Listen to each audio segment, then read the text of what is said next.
పల్లవి అయితే అవని సంతకం పెట్టిస్తుందా లేదా అని చెక్ చేయడానికి అవని వాళ్ళ ఇంటికైతే వస్తూ ఉంటుంది. ఇక రాజేంద్ర ప్రసాద్ సంతకం పెడుతూ ఉంటే పల్లవి డాక్యుమెంట్స్ మ్యాచ్నివి గుర్తు చేసుకుని అలా ఆలోచిస్తూ ఉంటుంది. ఇక అవని అయితే వాళ్ళ మామయ్య సంతకం పెట్టడం చూస్తూ ఉంటుంది. ఇక అటు కాసి చూసేసరికి అక్కడ ఎవరో ఉన్నట్లుగా అవని అనిపిస్తూ ఉంటుంది. అమ్మో, అవనికి నేను కనిపించేసానా ఏంటా అని పల్లవి అయితే చాలా స్పీడ్గా పరిగెట్టుకొని అక్కడి నుంచి తప్పించుకొని అయితే కారులో ఎక్కబోతూ ఉంటుంది. ఇక అది గమనించిన అవని అయితే ఇక్కడికి పల్లవి వచ్చిందా ఏంటా అని అయితే వెళ్ళి కారుకి అడ్డంగా నిల్చొని ఉంటుంది. అది చూసి పల్లవి షాక్ అవుతూ ఉంటుంది.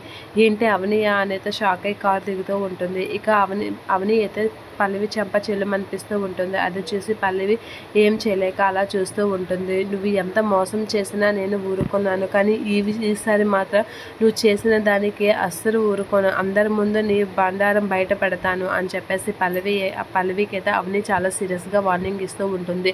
అలా అందరికీ నీ గుట్టు రట్టు చేయకపోతే అలా అడుగు అని చెప్పేసి అవని అయితే పల్లవిని చాలా సీరియస్గా ఆఫీస్కి అయితే తీసుకుని వెళ్తూ ఉంటుంది. అలా అవని అయితే పల్లవిని ఈడ్చుకురావడం చూసి, ఏంటి పల్లవిని తీసుకొచ్చావు, అసలు అలా ఈడ్చుకొచ్చావేంటి, నీకేమైనా బుర్రుందా అని అక్షయ్ అవనిని అడిగేసరికి, మీరు అడిగిన దీనికి అంత సమాధానం ఇందులో ఉంది, ఇదండి మీరు అడిగిన దానికి ప్రూఫ్ అని చెప్పేసి ఫైల్ అయితే చూపిస్తూ ఉంటుంది. అలా అవని చూపించేసరికి అక్షయ్ అయితే ఏంటుంది ఈ ఫైల్లో అని అయితే చూస్తూ ఉంటాడు. ఇక పల్లవి అయితే చాలా టెన్షన్ పడుతూ ఉంటుంది. అక్షయ్ అయితే ఆ ఫైల్ చూసి ఒకసారిగా షాక్ అయ్యి పల్లవి కాస్త అయితే చూస్తూ ఉండిపోతూ ఉంటాడు. ఇక పల్లవి అయితే చాలా కంగారుగా అక్షయ్ వైపు అయితే చూస్తూ ఉంటుంది.